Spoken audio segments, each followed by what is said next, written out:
네, 안녕하세요. 캐도남마 이윤우입니다. 오늘은 박정희 전 대통령이 김재규의 총에 맞아 서거한 지 36년 되는 날입니다.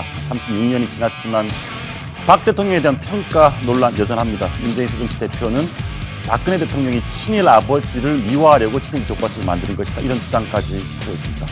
온갖 찬사와 비난 속의 역사는 박정희 대통령을 어떻게 평가해야 할까요? 잠시 후에 살펴보겠습니다.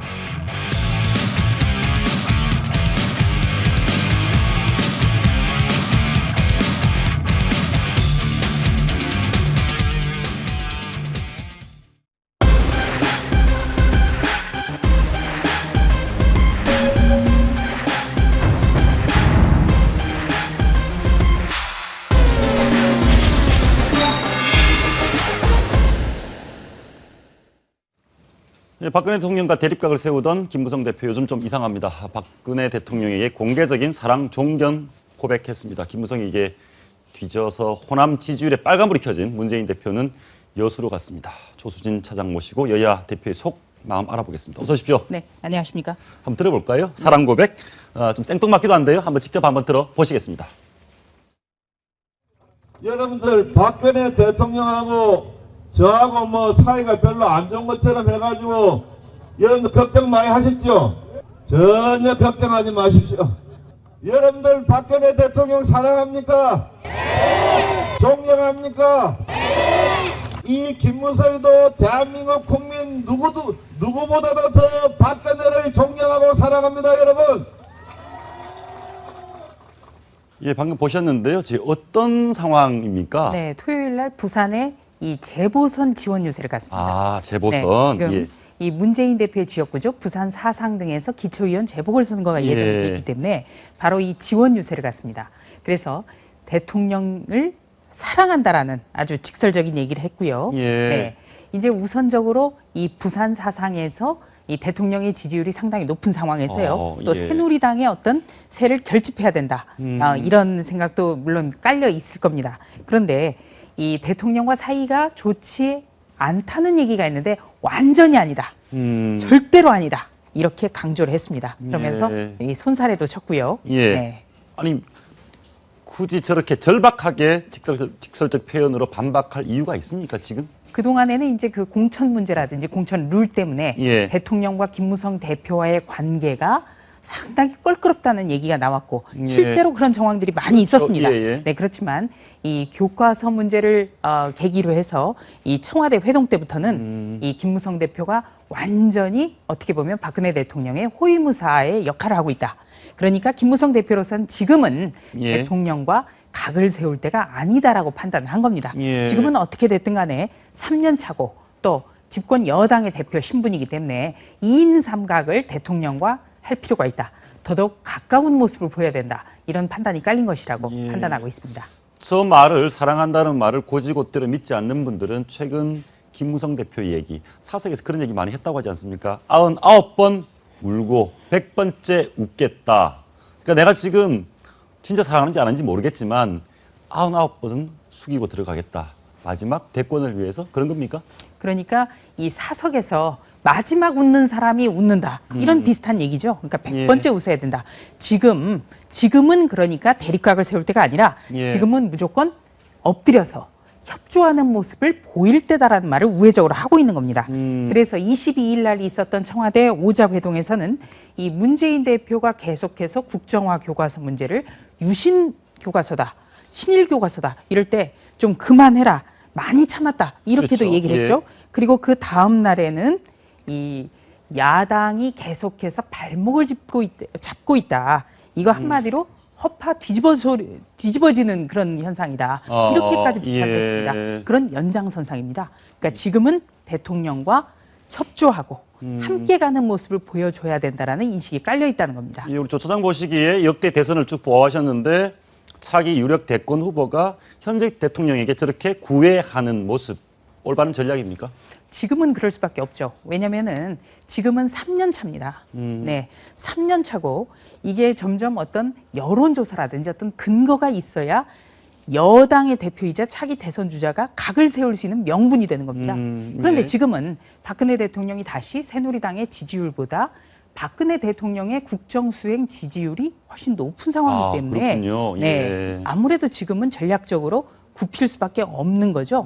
그리고 지금 김무성 대표는 어떻게 해서든지 내년 총선까지 여당을 이끌면서 김무성의 당을 만드는 게 가장 급선무입니다. 아, 그렇군요. 그러니까 어떻게 예. 보면은 전략적인 선택이라고 볼 수가 있습니다. 예. 지금 김무성 대표 같은 경우에는요, 왜 남자답지 못하고 이렇게 숙이느냐라는 지적도 일리 있다고 보고 있습니다. 저쪽 진영에서는. 예, 예. 근데 김무성 대표 측에서도 여론조사라든지 또 음. 박근혜 대통령의 콘크리트 지지층이라고 불리는 아주 공고한 이 지지층의 여론의 움직임에 따라서 이렇게밖에 갈 수 없다라는 얘기를 하고 있습니다. 예.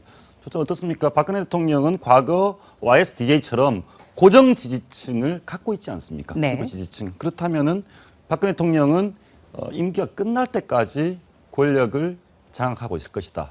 그렇게 보십니까? 그러니까 이거는 이제 여러 가지 변수가 있겠습니다만 그 콘크리트 지지층이 있다라는 것은 결정적인 실수를 하지 않는 한 그렇게 크게 지지율이 요동치지 않는다라는 장점이 있습니다. 예. 또 한 가지는 이 김대중 전 대통령이나 김영삼 전 대통령 같은 경우에는 이 4년 차부터 측근이라든지 아들의 비리로 네, 그렇군요. 굉장히 예. 시달렸지만 또 박근혜 대통령의 입장에서는 어떻게 보면 그런 면에서는 상당히 자유로울 수 그렇죠. 있습니다. 예. 네, 그렇기 때문에 거꾸로 제1야당 이 문재인 대표라든지 새정치민주연합으로서는 가장 버거운 것이 박근혜 대통령이 썩 무엇인가를 잘하지 않아도 결정적인 실수를 하지 않고 있다. 네, 이 점이 그렇군요. 바로 야당이나 문재인 대표로서는 거꾸로 어려운 점입니다. 예, 김무성 대표가 대통령께 이렇게 숙이고 들어갔는데 문재인 대표에게는 좀 감정적으로 대응을 했습니다. 먼저 문재인 대표가 약간 인신 공격적 발언을 했고요. 김무성 대표가 이건 어떻습니까? 당신 아버지는 그때 뭐 했느냐? 할 수는 없는 것 아니냐? 네. 우리 아버지 친일파라고 당신 아버지 뭐 했어? 이런 거 아니겠습니까? 네. 애들 싸움 같은데요? 그러니까 이게 굉장히 지금 그 정치에서 넘지 않아야 할 선이 있는데 그러니까요, 예. 이거를 야당에서 어떻게 보면 이제 정치는 비정하다라는 것을 예. 보여줄 정도로 공격을 했습니다. 그러니까 지난주에 경찰의 날 행사 때는 문재인 대표가 일선서를 찾아가서 영화 베테랑 얘기를 꺼내면서 그렇죠. 마약 예, 하는 김무성 이세. 대표의 그 둘째 사위의 마약 사건을 상기를 시켰고 음. 또 어떤 거리에 나가서는 계속해서 이것은 친일 교과서를 만들자는 얘기다.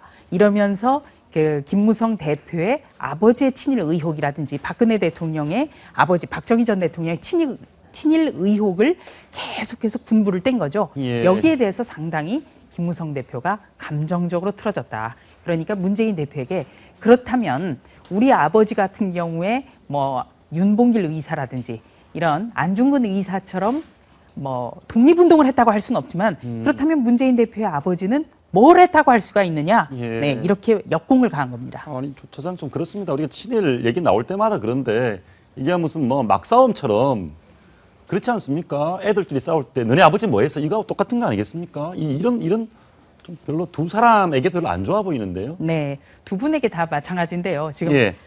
누가 잘못을 먼저 했느냐 이걸 떠나서요. 예. 지금 지난주에 그 청와대 오자회동과 관련해서도 원유철 새누리당 원내대표만 하더라도 박근혜 대통령이 나올 때 이종걸 원내대표와의 했던 얘기, 그러니까 3년 전에 대통령을 예. 네, 그년 예. 네, 이렇게 발언을 한 것을 상기시키는 그런 이야기가 오갔고 이종걸 원내대표가 깜짝 놀라다는 얘기까지 전했습니다. 그러니까 원내대표, 여당의 원내대표가 야당 원내대표에 실수한 것을 공개를 하고 또 여야의 대표끼리는 서로 아버지의 의혹이라든지 또 어떤 사위의 불미스러운 일이라든지 이런 예. 것을 서로 흠집을 내고 있기 때문에 우리 정치가 참 삭막해졌습니다. 그렇기 예. 때문에 참 이 어떤 그 시작점을 떠나서 참 이게 참 비정하고 예. 정말 낭만이 사라졌다.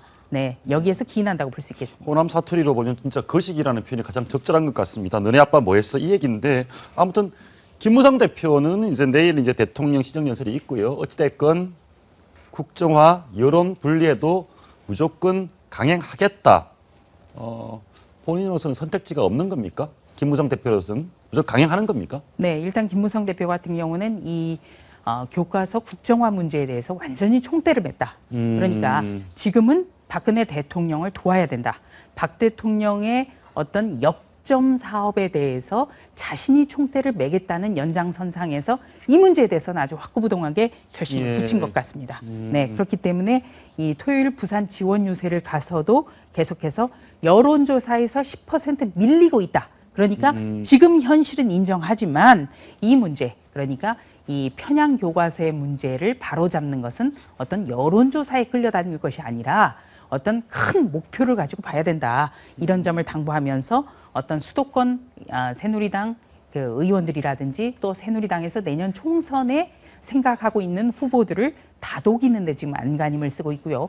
또 한 가지는 그 흥미로운 것은 김무성 대표가 어제 기자들과 오찬 간담회를 하면서도 예. 자신의 아버지는 친일 인사가 아니다라는 점을 예. 아주 구구절절하게 상세하게 얘기를 했습니다. 예, 네. 아무래도 김무성 대표가 대권에 다가가려면 다시 한번 검증을 받게 되겠죠. 그렇습니다. 예, 다른 편에 있는 문재인 대표가 겉으로 보기에는 당내 문제가 갈등이 봉합된 것 같은데 더 힘들어 보입니다.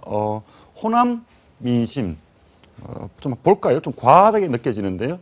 호남에서 지난 대선 때 거의 90% 이상 92% 지지를 받았던 문재인 대표가 92%가 8%가 됐습니다. 네. 심지어는 김무성 대표보다 낮은. 물론 저것이 이제 뭐 앞으로 쭉 이어진다는 얘기는 아닌데 좀 시사하는 바가 좀 큰 것 같습니다. 어떻게 8%까지 떨어집니까? 92%가? 이제 김무성 대표와 특히 문재인 대표 같은 경우에는 9%, 8% 오차 범위 내에 예. 오차 범위 내에 있는데요.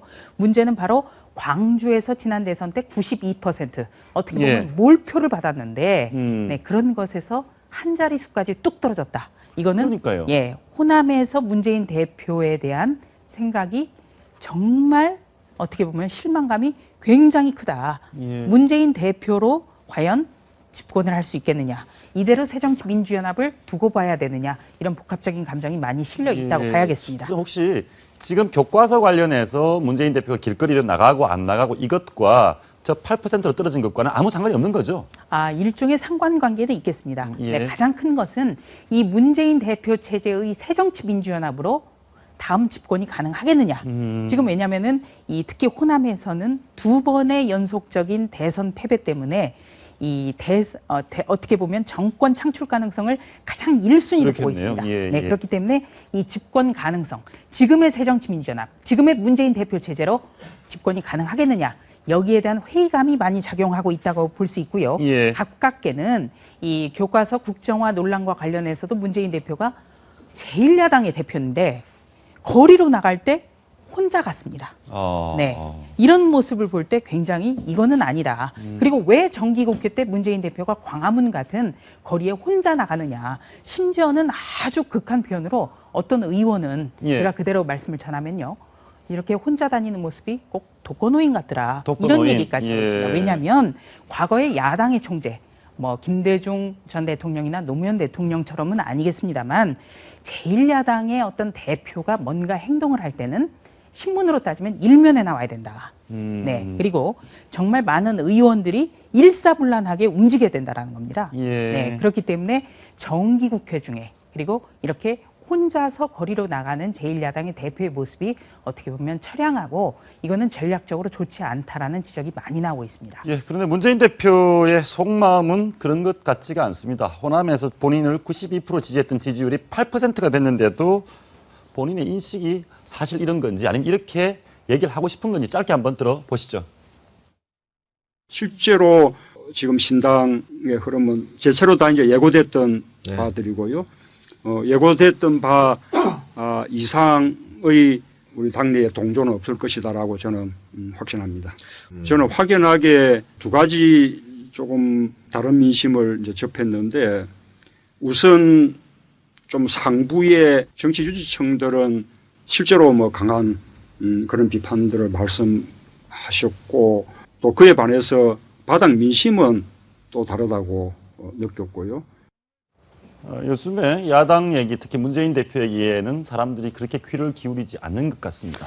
우선 그 문 대표 입장으로서는 일시적인 현상이라고 스스로 설명을 할 수밖에 없는 거죠. 그러니까 지금은 정말 일시적이고 때가 되면 좋아질 거다라고 얘기를 하고 있는데 예. 문제는 이 지난 4월에 네 곳의 재보궐선거에서 참패하고 단 한 석도 얻지 못하고 지금까지 문재인 대표가 혁신위를 꾸려서 뭔가 발표는 많이 했는데 전혀 어떤 충격파라든지 어떤 각인 효과는 거의 없었거든요. 예. 네, 그렇기 때문에 여기에 대한 어떤 그동안에 잠복해 있던 것이 호남에서의 여론조사로 좀 나타나지 않았나. 그리고 호남에서는 지금 분명히 두 가지 기류가 있습니다. 새정치민주연합이나 문재인 대표 체제에 대해서는 굉장히 실망감이 있는 것도 사실이지만, 두 번째로 이 신당 태동 가능성이라든지 아니면은 신당에 참여하고자 하는 인사들의 면면, 이런 신당이 반드시 성공하느냐, 여기에 대해서 상당히 회의감이 있기 때문에 예. 바로 이제 문재인 대표 쪽에서는 일시적인 현상이라고 지금 설명을 하고 있습니다. 예. 네. 하나 좀 더 물어보면요. 일부에서 이 얘기까지 나옵니다. 문재인 대표 뒤에 광우병 선동 세력이 있다. 여당에서 공격한 건데요. 사실 뭐 문재인 대표를 광우병 일부 선동 세력이 문재인 대표를 쥐고 흔든다는 것은 좀 과한 표현인 것 같아요. 근데 그럼에도 불구하고 이런 의혹까지 불거지는 배경에는 뭐 자초한 바가 있지 않나. 뭐 통진당과의 연대라든가 네. 좀 다소 과한 문재인 대표에 대한 공격, 문재인 대표 뒤에 배후에 광우병 선동 세력이다, 이런 말까지 나오는 이유는 뭘로 보십니까? 지금 이제 문재인 대표라든지 새정치민주연합에서는 계속 거리로 나가서 교과서 국정화 반대 얘기를 하고 있고요. 예. 또 시민단체와의 어떻게 보면 협력 구축도 하겠다, 이렇게 얘기를 해왔기 때문에 새누리당에서는 과거에 2008년, 그러니까 예. 미국산 쇠고기 먹으면 광우병에 걸린다라고 했던 세력과 연대를 한다든지, 아니면은 천안함은 북한 소행이 아니다라고 했던 세력과 연대할 거다, 예. 이렇게 얘기를 하고 있는데요. 아직 실체는 없습니다. 그리고 지금 문재인 대표나 새정치민주연합에서는 과거에 2008년 광우병 문제, 그리고 2010년 천안함 폭침 사건 때, 이럴 때 섣불리 시민단체라든지 아니면 종북으로 의심받을 수 있는 단체와 손을 잡았다가 훨씬 큰 거를 잃었다는 점을 잘 알고 있기 때문에 이번 같은 경우는 굉장히 마른 시민단체와 같이 하겠다라고 하고 있지만 실행에 옮기지 않고 있습니다. 예. 이 점에 대해서는 굉장히 전략적으로 가고요. 또 정기국회에 관해서도 지금 문재인 대표라든지 이종걸 원내대표가 정기국회를 보이콧하겠다라든지 정기국회는 없다라든지 이런 얘기를 하고 있지는 않습니다. 예. 분명히 이 점은 과거에서 찾은 교훈이라고 할 수 있겠습니다. 예. 제가 조차장께 한번 여러 번 물어보고 싶었던 게 있었는데, 사석에서 보면, 또 저는 잘 모르지만 문재인 대표가 인품이 좋다고 합니다. 사람들이 뭐 호감을 많이 갖고, 그럼에도 불구하고 가끔씩 문재인 대표가 하는 얘기를 들으면, 아, 저렇게 인품 좋은 분이 왜 저렇게 독한 얘기를 할까? 왜 이렇게 과격한 얘기를 할까? 그런 얘기를 하면서 문재인 대표 속마음과 달리 누구를 의식하고 누가 문재인 대표를 그런 말을 하도록 자극하는 사람들이 있는 게 아니냐. 네. 그 사람을 친노라고 하기도 하고, 뭐 광우병 세력이라고 하기도 하고, 그런 뭔가가 있습니까? 네, 이제 문재인 대표 같은 경우는 아무래도 대통령 비서실장을 했고요. 노무현 정부 때 5년 동안 공동 국정 운영자였습니다. 그러니까요. 5년 동안 노무현 정부에서 한미 FTA 문제라든지 제주 그 강정마을 해군 기지 문제라든지 모든 노무현 대통령이 했던 지적이라든지 사업과 뗄래야 뗄 수 없는 관계인 거죠. 그런데 그것을 계속해서 부정한 발언을 하기 때문에 이것은 어떻게 보면 이른바 진보를 잡기 위해서 일부러 그러는 게 아니냐, 이런 예. 생각도 뭐 물론 할 수가 있고요. 예. 그런 만큼 문재인 대표가 좀 더 제1야당의 대표를 떠나서 정치 지도자라면 자신의 철학과 자신의 뜻을 펼 수 있는, 그러니까 당내에서도 반대를 하더라도 밀고 나갈 수 있는 그런 모습을 보여줘야 된다는 거죠. 예. 네, 그렇기 때문에 바로 지적하신 대로 문재인 대표가 이른바 삼철이라는 비선 그룹에 뭐 좌우된다라는 그런 얘기도 나옵니다. 예. 그런데 문재인 대표가 굉장히 좋은 분이면은 분명한 건 맞는데요.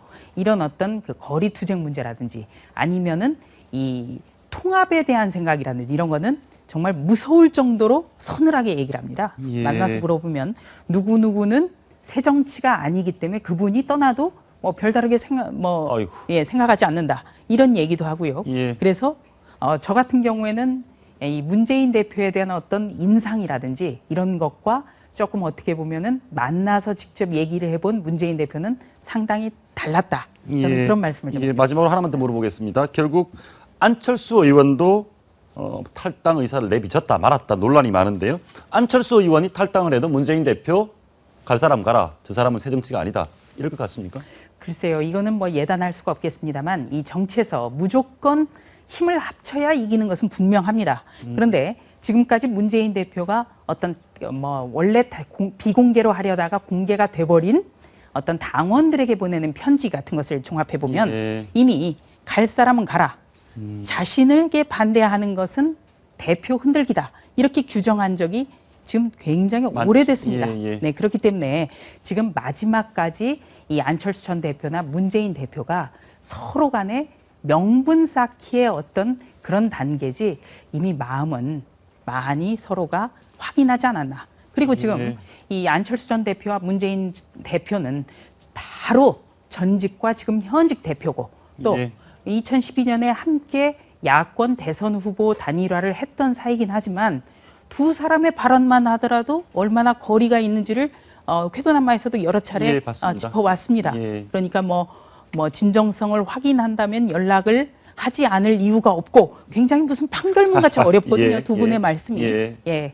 그래서 이 정대철 상임고문 같은 경우에는 이제 안철수 전 대표와 굉장히 가깝습니다. 네. 그렇기 때문에 또 그 이념 성향으로 보면은 지금으로는 안 되고 중도로 가야 된다라는 생각이거든요. 예. 그렇기 때문에 이 안철수 전 대표를 어떻게든지 신당의 구심점으로 끌어당기려는 그런 생각에서 더더욱이 탈당할 거다. 이런 얘기도 좀 그 예. 해석을 그렇게 해가는 측면도 있다는 점을 말씀드리겠습니다. 알겠습니다. 하여튼 결론을 내려면 빨리 결론을 내야 국민들이 덜 혼란스러울 것 같습니다. 오늘 말씀 감사합니다.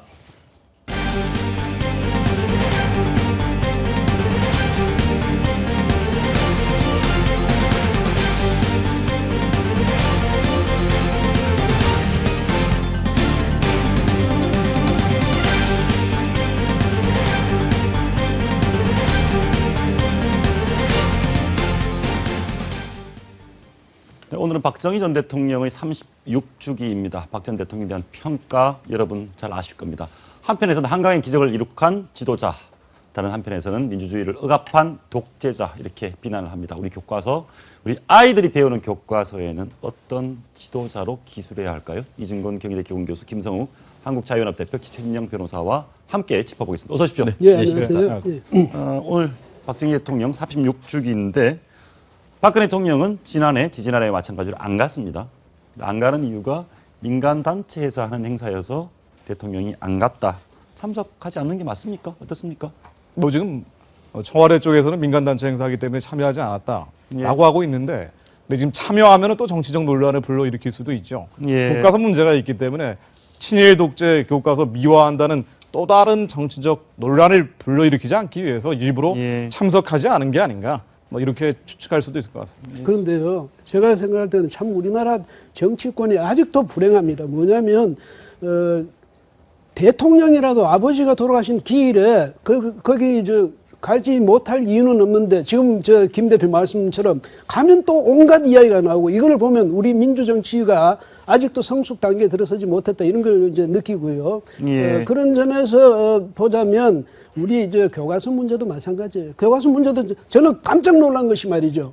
세상에 어떻게 정부가 정부 부처 안에서 자기들이 뭐 TF를 구성하든 뭘 하든 일을 하기 위해서 하는데 거기까지 들어가서 TF 구성해서 비밀이다 이런 식으로 몰아세우고 이건 정말 투쟁 일면도 이런 정치에서 아직도 벗어나지 못한 것이 저는 참 그저 안타깝습니다. 11.6 우리 한번 돌이켜볼까요? 박정희 대통령이 서거하던 날 당시 79년 10월 26일 교수님은 뭐 좀 연배가 있으시니까 그 당시에 기억나시죠? 저는요, 그때 이제 기자인데 그때는 뭐 했냐면 편집할 때예요. 편집 기자 할 때인데. 예. 그래서 사실은 집에, 신혼초인데 집엔 TV도 없고 아무도 없었어요. 예. 없었고, 물론 전화도 없었고. 그래서 아침에 몰랐습니다. 근데 아침에 출근한다고 버스를 타고 가다가 그 소식을 듣고 저도 모르게 이 소리가 났어요. 그 정도로 놀랐거든요. 왜냐하면 우리가 어릴 때는 젊을 때는 또 어떻게 보면 박 대통령에 대해서 부정적인 경우가 대부분이었거든요. 저도 마찬가지였고. 그런데도 그분이 그 위상이랄까 비중이 얼마나 컸다는 것 저절로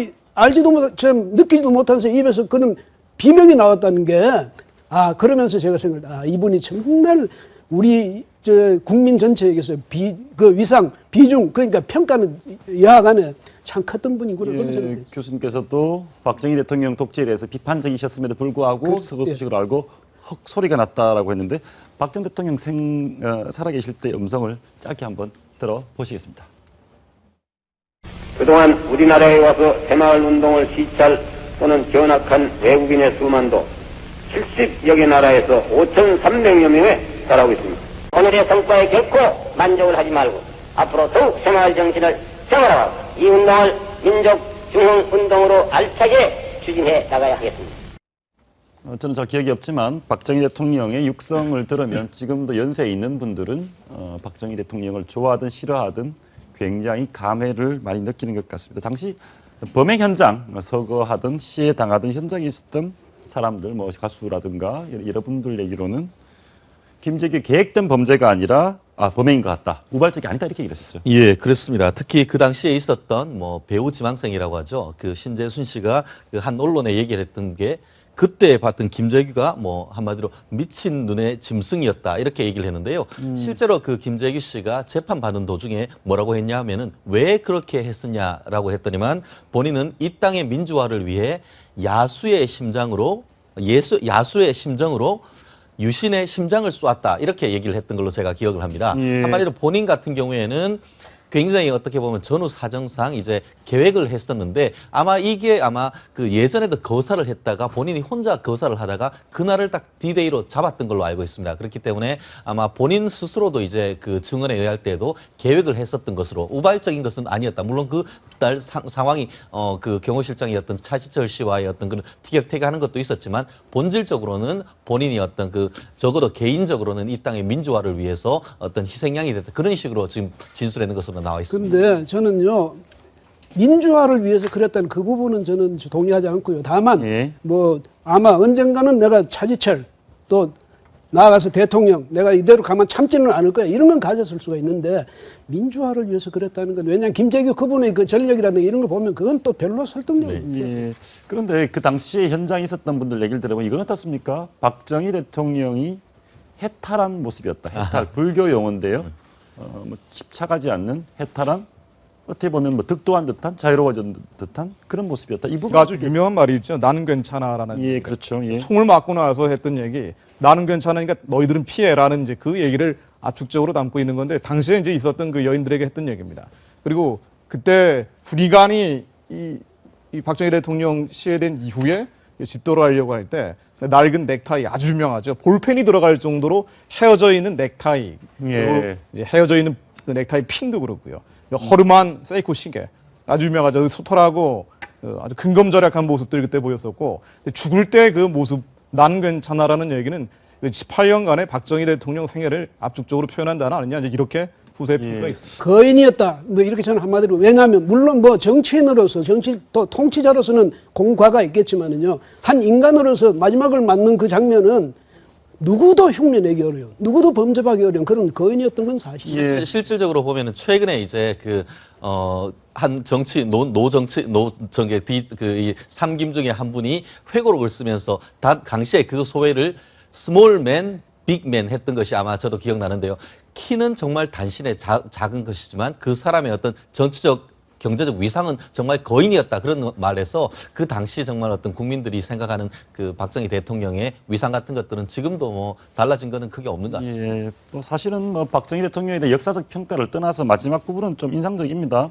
종이처럼 얇아진 허리띠를 너무 오래 차서 종이처럼 얇아진 허리띠, 도금이 다 벗겨진 넥타이 핀, 낡은 시계, 볼품없는 작은 체구, 차마 대통령이라고 상상조차 하지 못했다. 그 평소에 시골에 이제 저도 시골에서 살았는데 예. 시골에서는 넥타이 아주 낡은 거 있잖아요. 그거 가지고 허리띠로 묶고 다니거든요. 네, 맞습니다. 박 대통령이 저 휴일날은 청와대에서 그렇게 하고 다니셨다는 것 아닙니까? 박 전 대통령이. 그 정도로 적어도 소탈했고 그런 점에서는 이승만 초대 대통령 또 박정희 전 대통령 보면 초인적인 그런 절약, 그런 검소 이런 것을 실천했던 분들이라고 할 수 있죠. 예, 좀 그런 측면에서는 저희가 역사적 논란을 떠나서 한 인간으로 볼 때는 최고 권력자고 술도 무슨 좋은 양주 아니고 그렇게 비싸지 않은 양주를 먹었다는 얘기는 저도 들었던 기억이 납니다. 오늘 36주기 추도식에 서울도 그렇고 뭐 지방도 그렇고 한 5,000명 모였다. 굉장히 많이 모였습니다. 지난해부터 많이 모인 것 같습니다. 특별히 많이 모인 이유 교과서 논란 때문에 더 결집을 한 겁니까? 아무래도 그런 그 영향이 없지 않은 것 같습니다. 특히 예. 이제 오늘 같은 경우에는 서울 같은 경우에는 한 5,000명 정도. 말이 5,000명이지 굉장히 많은 사람이죠. 특히 이제 예. 또 구미 같은 경우에 생가에는 한 1,000명 정도가 모였다고 하는데요. 아무래도 이제 지금 보면은 국정화 논란으로 야는 야권대로 결집이 되고 여는 여권대로 결집이 되는 과정에서 조금 더 다른 때보다는 또 정치적인 어떤 응집력을 보여주는 그런 것들이 있는 것 같은데, 그런 어쨌든 간에 뭐 야든 여든 간에 현재 있는 우리나라의 어떻게 보면 큰 대통령이었던 거는 틀림없기 때문에 그분들을 추모하는 마음에 있어가지고는 여든 야든 뭐 상관이 없는 거 아닌가 생각을 합니다. 저희 삼촌 세대, 저희보다 조금 앞선 세대, 산업화의 주역이던 세대는 아마 생각이 지금 김무성 대표 얘기를 한번 들어보려고 하는데요. 그 얘기랑 비슷할 것 같습니다. 그러니까 과거에는 조금 독재 이런 부분에 대해서 불편한 게 있었는데 공과를 다시 인식하게 됐다. 그런 얘기인데요. 김무성 대표의 얘기 한번 들어보시겠습니다. 저는 학창 시절에 반박정희 데모를 굉장히 열심히 했던 그런 사람입니다. 정치를 시작하면서 박근혜 대통령이 그때 혁명을 할 수밖에 없었던 그러한 상황과 집권 이후에 짧은 기간에 전 세계인이 우리나라의 경제 발전을 기적이라고 부를 정도로 부러워하는 이런 좋은 결과를 낸 것에 대해서 당시의 혁명 정신을 이해하게 되었고, 모르겠습니다. 저게 일방적으로 박정희 대통령을 옹호하는 것 같지는 않고요.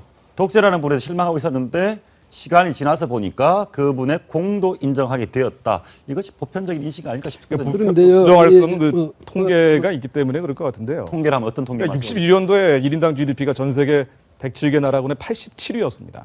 그야말로 바닥 수준이었는데 2015년 올해 조사된 거 비교해 보면은 304배가 1인당 GDP가 늘어났습니다. 그러니까 그 당시에 우리보다 3배 정도 더 잘 살던 나라들 필리핀도 있었고요. 뭐 잠비아 같은 나라도 있었고. 그야말로 이런 나라들 지금 우리가 100배 정도 더 잘 살고 있죠. 예. 이런 부정할 수 없는 통계들 때문에 당시에는 박정희에 대해서 반박정희 노선에 걸었던 사람조차도 예. 이제는 그 부인할 수 없는 여러 가지 실적들을 인정할 수 있는 그런 상황까지 온 것 같습니다.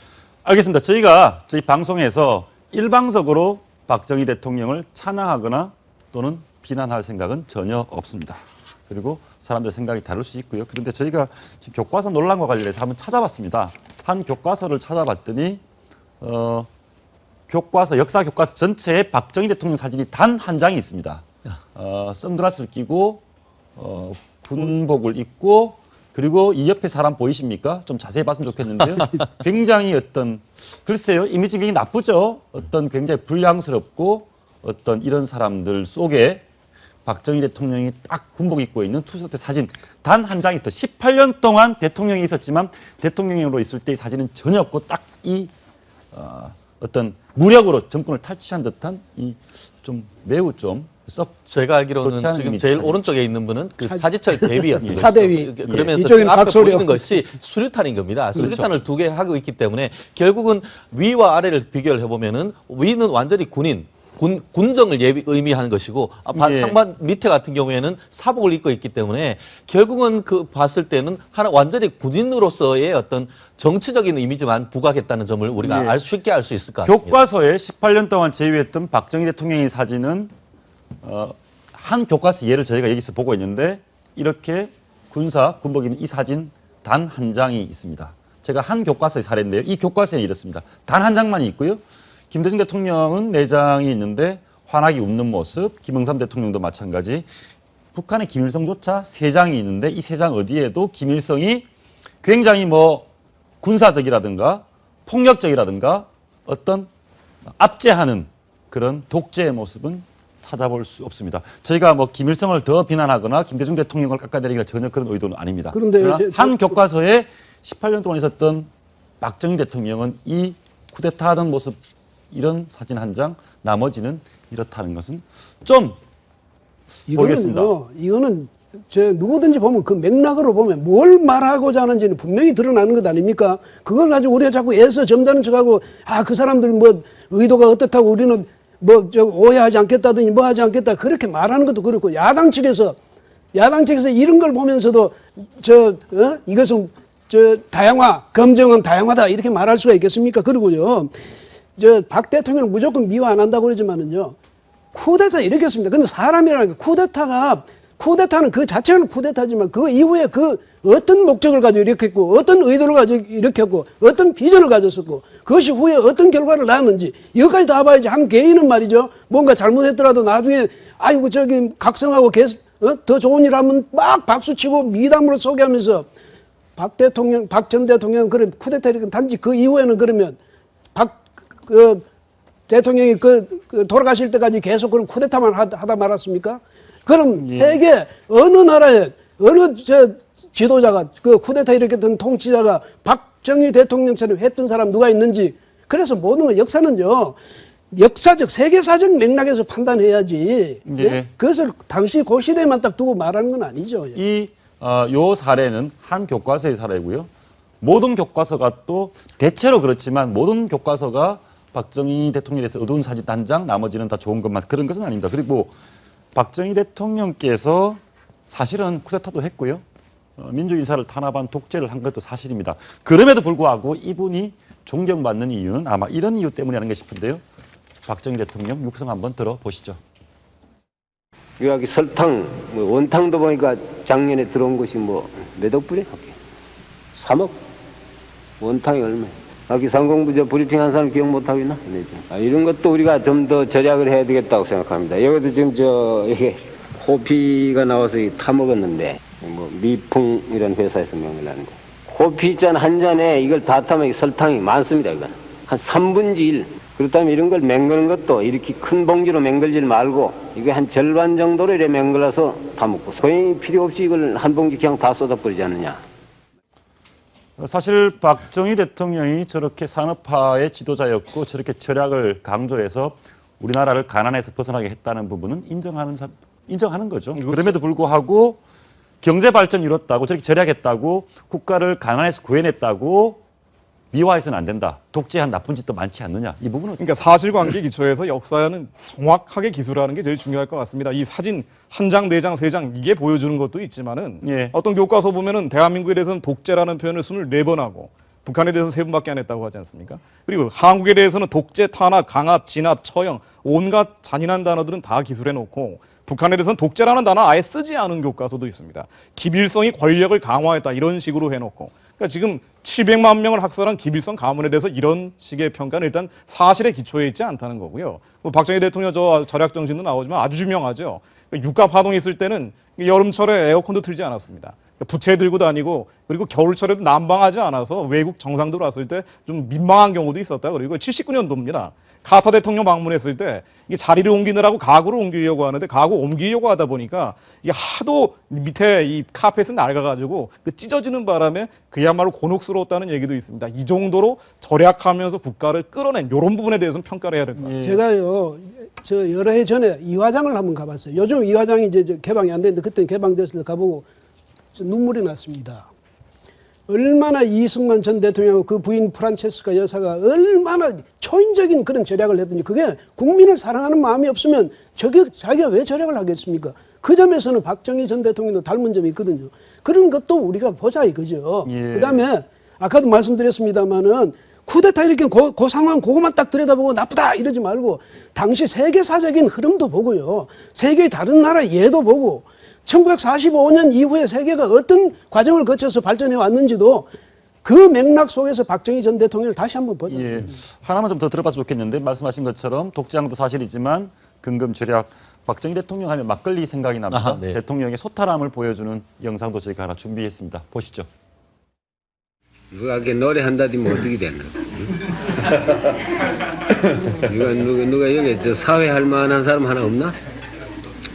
아니, 노래 잘한 거와 사회 잘한 거가 다르다고, 그죠? 사회 한 사람 저부터 먼저 한마디 하고. 대통령을 위해서라면 몇 길에도 굶을 수 있습니다. 그게 명사회자예요, 그게 아니고, 공부하는 거. 또, 같은 거 해도 괜찮아, 같은 거. 네, 앙콜. 그래, 할머니 좋아하신 거. 울렸네, 내 마음이.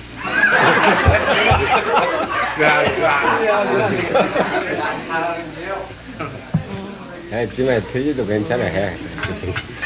요통이 울렸네, 내 마음이 밝았네. 제 알기로는 새벽쯤 열렸는데 새 아침에 아침인데 예. 가사 자체를 박정희 대통령이 아마 직접 쓴 걸로 그렇게 저도 알고 있습니다. 네. 아무튼 저렇게 소탈하고 근검절약해서 가난을 참 없앴던 대통령이지만 독재를 하면서 탄압이 있었던 것도 사실이고, 그것에 대해서 박근혜 대통령 당시 후보 시절에 아버지의 공 말고 과 부분에 대해서 사과를 했습니다. 사과의 진정성 어떻게 느끼실지 한번 보시죠. 5.16, 유신, 민혁당 사건 등은 헌법 가치가 훼손되고 대한민국의 정치 발전을 지연시키는 결과를 가져왔다고 생각합니다. 이로 인해 상처와 피해를 입은 분들과 그 가족들에게 다시 한번 진심으로 사과드립니다. 저 내용에서는 주의 들었던 부분이 아버지가 한 행동 중에 일부는 헌법 가치를 훼손했다. 딸이지만 아버지에 대한 평가를 굉장히 객관적이고 강하게 한 것으로 보입니다. 저도 그렇게 생각합니다. 그러니까 헌법적으로 특히 그 지난번 그 대선을 경과하면서 사실 특히 대선 TV 토론회에서 얼마나 집중적으로 공격을 했습니까? 그런데 그것에 대해서 어쨌든 간에 굉장히 모범 답안이라고 할 수 있는, 특히 본인 스스로 아버지에 대해서 어떻게 보면은 헌법적 가치를 훼손했다고 고백까지 한다는 것은 사실 그 진정성을 의심하기는 참 쉽지 않은 것 같습니다. 그런 점에서 어떻게 보면은 저와 같은 진술을 했는데 지금 와서 야당이 독재 미화 교과서를 만든다. 그거는 본인의 진술의 진정성에 비추어서 선뜻 우리가 이해하기 어려운 그런 점이 있는 것 같습니다. 사실 지난번 우리 고영주 이사장에 대해서 야당 국회의원들이 5.18에 대해서 어떻게 생각하느냐고 계속 집요하게 물었습니다. 그렇지만 이미 저렇게 박근혜 전 후보 내지는 대통령이 저와 같은 모범 답안을 얘기했기 때문에 오히려 예전에 이제 고영주 이사장님도 저런 얘기를 좀 쉽게 했었으면은 오히려 이런 논란이 안 벌어졌을 때 하는 좀 안타까움도 사실 있습니다. 박근혜 대통령에 대한 평가, 박정희 대통령에 대한 평가는 일부 교사들만의 몫도 아니고 역사학자들만의 몫이 아니고 국민 전체의 몫이 아닌가 싶습니다. 역사적 판단은 저희가 박근혜 대통령과 아버지 박정희 대통령 간의 대화를 하나 준비한 게 있는데요. 역사적 평가와 무관하게 아버지와 딸입니다. 보시죠. 아버지 너무 거창하게 하셨어요. 뭐 거창하니 오늘 좀. 아버지 생신 때도 이렇게 안 하시고서는 뭐 언니 그네. 아니 어디다 여기다 이쪽으로 옛날에 지마의 생일 때도 가선 탕진하겠어요 아버지 이런 식으로 생일에다가. 야 축배 한 잔 들고. 해야지. 내가 축하해. 감사합니다. 고마워. 녹음하는 건 좀 중단하지요. 제가 말을 못하겠어요. 준혁이 들려서. 그래야 사진 좀 찍지 뭐 요것만 찍어놓으면 몇 분 안 나오니? 지금 녹음도 같이 되고 있는 거라고. 그러니까 제가 말을 제대로 못하겠어요. 괜찮은데. 그냥 그 동작 늦어서 저 마지막에 퉁퉁하고 오는 것까지 하더라고요. 세상에 어떻게 하면 아버지 이건 정말 너무 하셨어요. 네. 비밀 녹음했다. 비밀 녹음. 예, 나중에 자기가 한 거 들어봐. 얼마나 쑥스러워. 그래. 네. 가득 받아. 됐어요. 저는 많이 못 먹어요. 사람들 주려고 그래. 아니, 됐어요. 더 이상. 방금 보신 영상은 역사적 평가와는 무관하게 36년이 지나도 논란이 되는 것과는 무관하게 아버지와 딸의 대화였습니다. 저희가 마지막으로 하나만 좀 짚어보고 물어보고 지금 토크는 마치려고 하는데요. 이적 단체 혐의를 받고 있는 코리아 연대 기소가 돼 있네요. 이분들이 대한민국의 적을 이롭게 하는 단체다라고 기소가 된 단체에 지방자치단체 서울시 또 서울시에 있는 구청 예산이 들어갔다. 그 얘기 좀 설명을 좀 해주시죠. 네, 7월 달에 요 코리아 연대라는 단체 간부들 8명 가운데 7명이 이적 단체 구성 혐의로 기소가 됐습니다. 근데 이 단체가 주장하는 내용 보면은 진보적 민주주의 이걸 통해 미군 철수시키고 연방제로 들어가고 결국 북한식 사회주의를 실현하겠다. 이게 지금 경찰 수사 당국 내용에 따른 건데 북한식 사회주의라면 통진당의 노선이었죠. 그러니까 북한과 똑같은 그런 사회주의를 지향하고 있다. 근데 이제 논란이 되는 건 뭔가 하니 서울시에서 물론 이 단체 이름으로 받은 건 아닙니다만은 이 단체가 무슨 협동조합 같은 걸 만든 것 같습니다. 그래서 이 단체로 구성원들이 이 협동조합 명의로 3천만 원 정도 물론 활동도 유럽에서 위안부 문제를 제기하겠다. 이런 명분을 내걸어서 지방자치단체 돈을 받았다. 자, 과연 그러면 이런 스크리닝, 어떤 검열 그 과정이 있었는가 없었는가 이런 부분이 이제 논란이 될 수가 있습니다. 예, 알겠습니다. 우리 서울 시민의 돈, 또 우리 국민의 돈이 제대로 사용되도록 좀 점검을 철저히 해야 될 것 같습니다. 오늘 말씀 여기까지 듣겠습니다. 네, 고맙습니다. 감사합니다.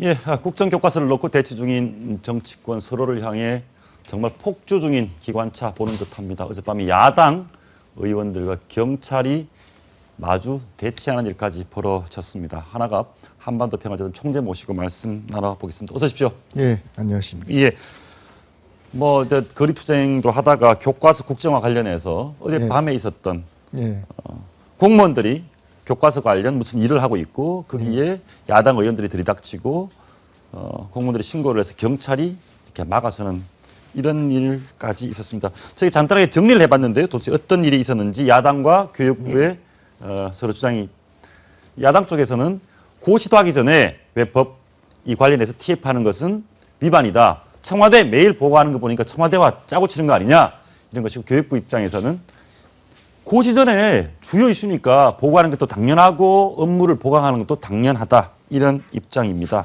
총재님 어떻게 보셨습니까? 총재님 웃으셨습니다. 예, 우리 정치 수준을 말해줘요. 예. 언젠가 90년대 초에 이건희 회장이 북경에서 그런 얘기 하셨죠? 한국 기업은 2류, 1류인데 정치는 3류, 4류. 예. 그 정도가 아니라 제가 볼 때는 어린애들 소꿉장난하는 것 같아요. 예. 뭐가 그렇습니까? 누가 잘못했습니까? 어린애들이 소꿉장난을 해도요, 더 명분 있게, 더 질서 있게 해요. 그리고요, 왜 이 정부가 말입니다. 그렇게 심혈을 기울여 추진하는 일에 대해서 그렇게 자신이 없습니까? 응? 야당이 이렇다고 하면은 쏙 들어가고 변명하고 말이죠. 당당하니 해야죠. 예. 그리고 정부에서 무슨 일을 추진하는데 필요하면 TF팀 만드는 것이고, 예. 그리고 대통령한테 보고했다고 그러는데, 대통령이 이 문제를 거론한 거 아닙니까? 예. 그리고 대통령이 국정의 최고 책임자인데, 예. 이런 문제에 대해서 보고하는 건 당연하지 않습니까? 대통령이 보고는 이거 당당하니 해야죠. 예. 그리고 야당도 말입니다. 예. 당을 대표한 게 대표인데, 당의 대표인데, 예. 그러면 당에서 무슨 일 할 때 대표한테 보고 안 합니까? 보고하죠. 비밀리에 하는 것도 있고 공개적으로 하는 것도 있지 않습니까? 예. 이런 거요. 그런데 왜 여당은 말이죠. 또는 정부는 말입니다. 이게 국민을 위해서 정책을 추진한다 하면서 떳떳하게 못하냐 이 말이에요. 예. 이것은요. 예. 그 정책 추진 과정이 떳떳하지 못하기 때문에 그렇습니다. 저는 이렇게 말하고 싶어요. 이 역사 교과서가 왜곡돼 가지고 앞으로 우리가 이 후세들에게 역사를 가르치는데 말이요. 예. 이게 좋지 않다. 예. 그러면 정부에서 이걸 바꾼다. 예. 이럴 때는 말입니다. 그만한 이유를 국민들한테 설명해 주고 말입니다. 황당하니 이 대통령이 그냥 청와대 비서관 회의에서 이렇게 해야 된다고 이렇게 지시하면 메모해 가지고 실천한 이런 것이 아니라 예. 국무회의에서 말이죠. 우리나라 장래를 위해서 이 역사 교과서만큼 이런 길로 가야 된다. 이렇게 국무위원들끼리 토의해서 거기서 가결해 가지고 예. 그러면 교육부에서 이거 추진한다. 이렇게 되면 말이죠. 대통령 욕 안 먹고 공격 관여가 안 되고 정부도 말입니다. 떳떳하게 국민에게 홍보하면서 추진할 수 있는 거 아닙니까? 예. 그리고 야당도 저는 이런 얘기를 하고 싶어요. 제가 양비론을 얘기한 거 아닙니다. 예. 정치 행태가 달라져야 돼요. 이 지난 대선 직전에 국정원이 개입했다고 쳐들어가고 그랬잖아요. 쳐들어갔죠. 예. 그리고 그렇게 가면은 공무원들은 위에서 시키면 하는 겁니다. 예. 그러면 공무원한테 그럴 것이 아니라 그런 자료가 있으면은 당당하니 말입니다. 청와대에 추궁하려면은 운영위원회를 소집하자든지 교육위원회를 소집하다든지 이렇게 해가지고 거기서 따져야죠. 불법이냐 아니냐 이거 가지고. 예. 안 그렇습니까? 그러지 거기 쳐들어간다 이거예요. 그러면 미국서 말입니다. 국회의원들도 이 폴리스 라인 침범했다고 소갑차 체포하잖아요. 미국 국회의원 체포하죠. 우리 주거 침입하는 것은 국회의원이라도 가서 현행범 아닙니까? 예. 그럼 경찰이 왔으면 현행범 체포해야죠. 이게 공권력을 살리고 말입니다. 예. 정당한 해야죠. 그렇기 때문에 예. 이건요, 국회의원들이 무슨 일이 있으면 쳐들어가서 이러는데 우리 사회 시민들이 말입니다. 불만스러우면 파출소 때려붙고 하는 건 당연한 일 아닙니까? 이래서 정치가 이 상태로 가면은 우리가 세계 무슨 1등 국가가 되고 말입니다. 예. 무슨 선진국이 되고 말이죠. 무슨 국민들이 말이죠. 우리를 나라를 자랑하고 할 수 있겠습니까? 그래서 제가 볼 때는요. 이거 이건희 회장보다도 표현했던 것보다도 더 못된 오류 육류의 정치를 하고 있고 그리고 정부도 이제는 떳떳하니 3.0 시대 같으면 말이죠. 국민들한테 알릴 거 다 알리고 협력 구할 거 구하고 정당성을 가지고 해야지. 무슨 그냥 쉬쉬하고 말입니다. 밀실에서 뭐 하는 식의 이런 행정을 해도 되겠습니까? 그래서 이제는 청와대가 나설 것이 아니라 국무회의를 통해서 국사를 결정한 그게 국무위원들 아닙니까? 이 정부 운영 방식이 달라져야 됩니다.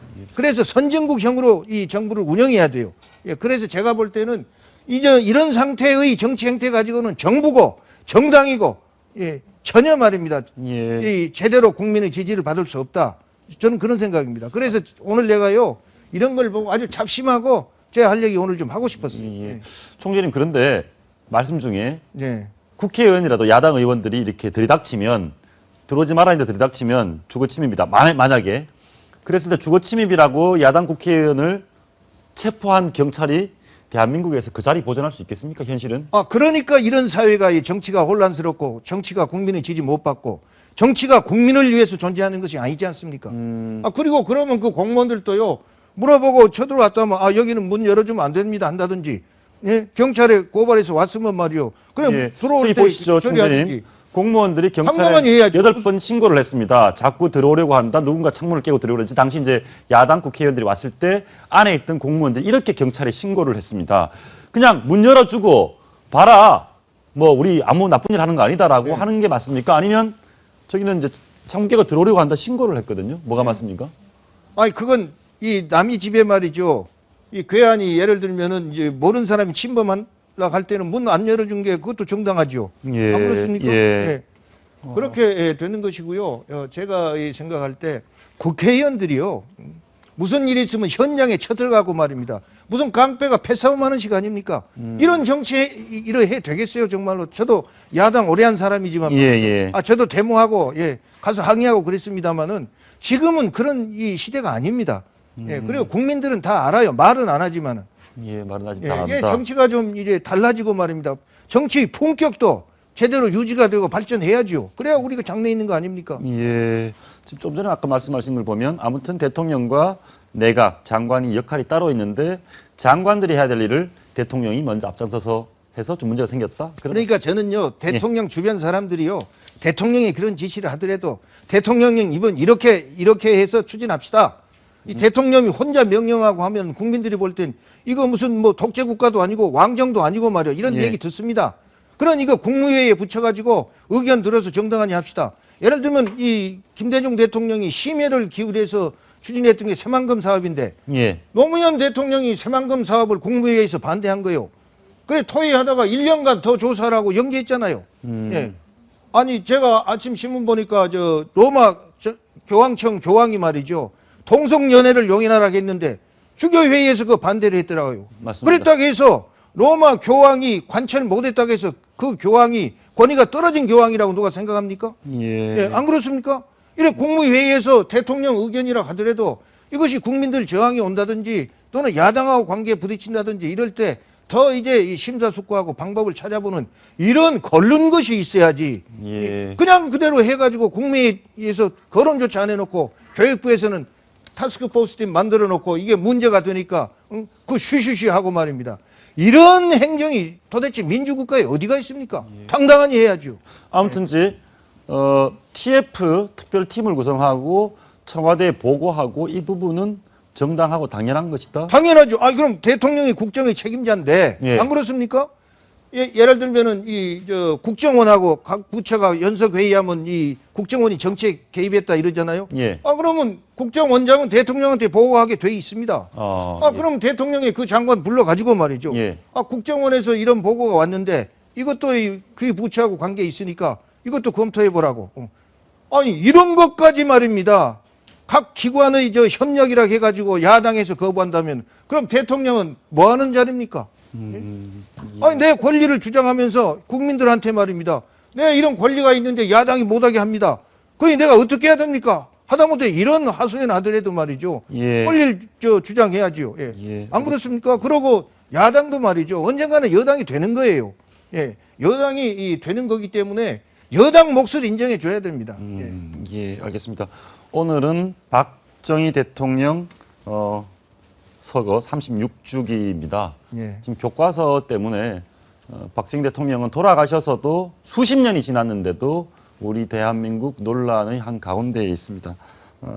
대표님께서는 어쨌든 박정희 대통령의 체제 하에서 핍박도 받으셨고 예. 또 엄청나게 핍박받은 김대중 대통령을 직접 보좌도 했고 누구보다 박정희 대통령에 대한 분노도 있을 것 같고 또 한편으로는 또 인정하는 부분도 있을 것 같고 지금 우리 사회의 원로로서 박정희 대통령을 어떻게 평가해야 됩니까? 예, 저는요, 이 모든 면에서 역사적인 평가는 이 공과 과를 사를 예. 구분해서 예. 이 잘한 점, 못한 점을 다 같이 표현해야 된다고 생각합니다.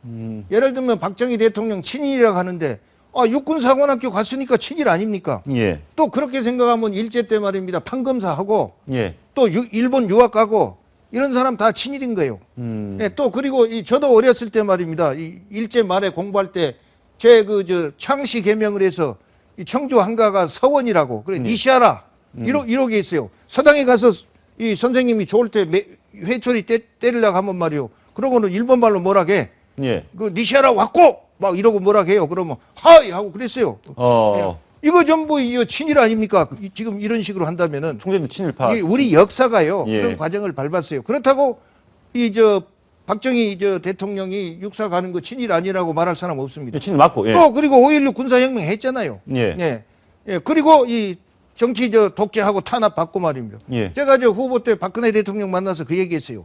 나도 유신 때 감옥 간 사람이요. 그랬더니 아이고 미안합니다. 사과합니다. 그러더라고요. 예. 그러고 내가 그 말했어요.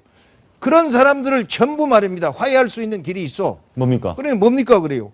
이 사람들을 전부 국가 유공자로 만들어 주시오. 민주화를 위해서 투쟁한 사람. 예. 그러면은 결국 이 박근혜 후보가 그 따님이 아버지가 그렇게 한 것을 풀어주는 것이 되지 않습니까? 내가 그랬어요. 근데 과연 박근혜 후보가 국회의원 그만둘 때 그 법안 냈잖아요. 예. 근데 지금 이 여당이 그 법안 들고 나온 적은 난 한 번도 들어본 적이 없어요. 예. 예. 그렇게 해서요. 인정할 거 인정해 줘야 되고 그리고 저는 이런 사례를 하는데 이 김대중 대통령의 표현이 모범이라고 봐요. 뭐라고 하셨는데? 예, 김대중 대통령이 예를 들면 오늘 11.6인데 예. 김재규 장군이 이 박정희 대통령을 시해했잖아요. 예. 그때 전부 이 김재규 구제해야 된다고 이 서명을 받았어요. 김재규를 구제된다. 네, 그래 윤보선 대통령도 그때 당시 서명하고 김영삼 대통령도 그때 총재로서 다 서명했어요. 아, 그렇군요. 근데 김대중 대통령은 서명 안 했어요. 왜 안 했냐? 우리가 독재를 싫어하지만 말이야. 그 독재자를 제거하는 방법이 말이야. 그것도 좋아야 된다. 근데 이 사람을 죽이는 건 좋은 방법이 아니다. 그러니까 나는 찬성할 수 없다 그랬어요. 그리고 오늘 아침에 중앙일보에 보도된 내가 그거 봤는데 이 김종필 전 총리 회고록 보면은 거기 잘 나타나 있어요. 김대중 대통령이 92년 대선 전에 이제 박정희 대통령 묘소 갔어요. 예. 근데 그것은 내가 화해하려는 생각도 있었지만 대통령 표를 의식에 갔다. 그리고 이 구미 97년 전에 11.6에 가서 축사도 하고 조사도 하고 예. 그랬는데 구미 갈 때도 내가 표를 의식하고 갔다. 그러나 지금 생각하면 역시 박정희 대통령은 독재는 했지만은 결국 우리 민족이 하면 된다는 거 그 표현을 만들어 줬고 누가 말하든지 간에 이 경제 발전하면 그래도 박정희 대통령의 공을 인정하지 않냐. 보릿고개 없애고 이걸 다 인정했어요. 그게 전부 보도가 됐더라고요. 그래 시간이 있으면 내가 이거 읽으려고 가져왔는데 정말이에요. 예. 그것이 모범이에요. 제가 볼 때. 그러니까 인정한 거 인정하고 나쁘다는 건 지적하고 그리고 이 김대중 대통령이 내가 탄압받았지만 나는 이제 이 묘소 가는 걸로 화해했다. 근데 화해는 이 힘센 사람이 당한 사람한테 한다고 사과하고 미안하다고 해야 그 화해가 되는데 예. 김대중 대통령이 그거 먼저 말입니다. 물론 돌아가셨으니까 그렇지만 당한 사람이 화해했다고 나왔지 않습니까? 예. 그러니까 이건 더 진정한 화해다 이거예요. 예. 이렇게 그냥 국가를 위해서 대통령의 입장에서 박정희 대통령을 이해한 겁니다. 뭐 사감 가지고 이해한 것이 아니라 그렇기 때문에 우리 역사가 얼마나 굴절됐습니까? 예. 5,000년 살아오면서 요새 위안부 문제 가지고 떠드는데 옛날 우리 잘할 때 환양년이라고 그랬잖아요. 어릴 때 수만 명이 미인들이 다 원나라에 공출돼 가가지고 거기서 못 살고 오면은 귀향했다고 이 고향에 돌아왔다고 해서 환양이요. 예. 환양년 그랬잖아요. 이게 그게 욕설로 쓰이지만 원래는 환향, 고향으로 예, 돌아왔다는 그러니까 뜻인데. 우리 예. 그 역사가요.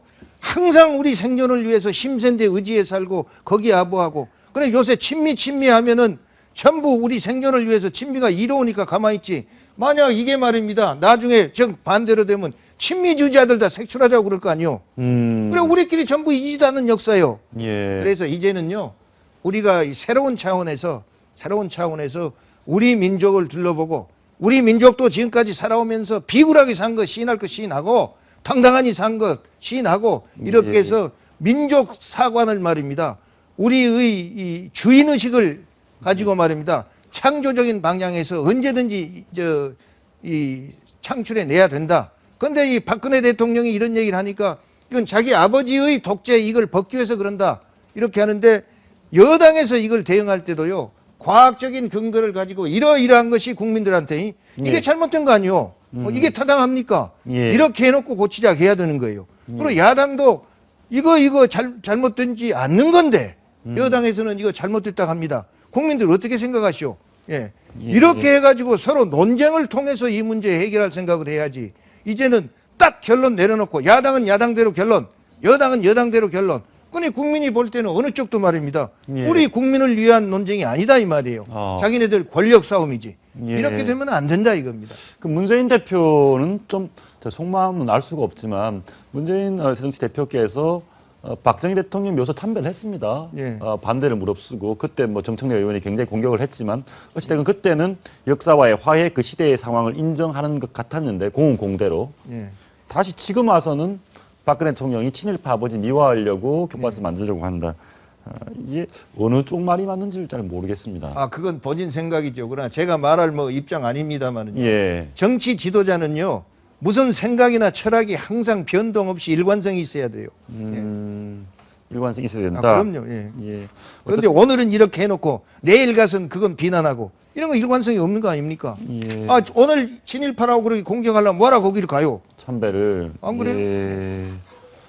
아까도 말씀드렸지만 아까 뭐 총재님 어릴 때 얘기하고 뭐라고 하면 하이 했다고 하는데. 아, 그랬습니다. 예. 예. 전부 친일파요. 그런 식으로 말하면. 예.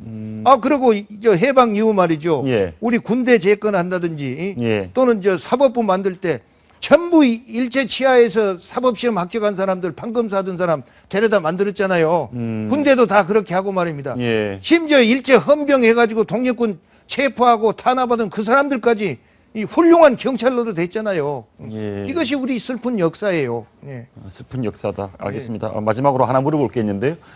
오늘 보이스피싱 아시죠? 보이스피싱. 예. 예, 거짓말 해가지고 돈 받은 애는. 예. 근데 이제 김무성 대표, 내가 김무성이다. 나 무성인데 해서 이렇게 해서 사기를 한 사람이 잡혔습니다. 예.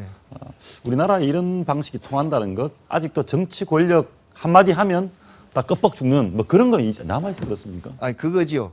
예. 지금요, 제가 참 아무 힘도 없는 사람인데 저한테 와서 예. 제가 저 지난 대선 때 박근혜 대통령 뭐 지지했다고 예. 막 여러 가지 고향 사람들이 뭐 부탁을 해요. 깝깝해요. 예.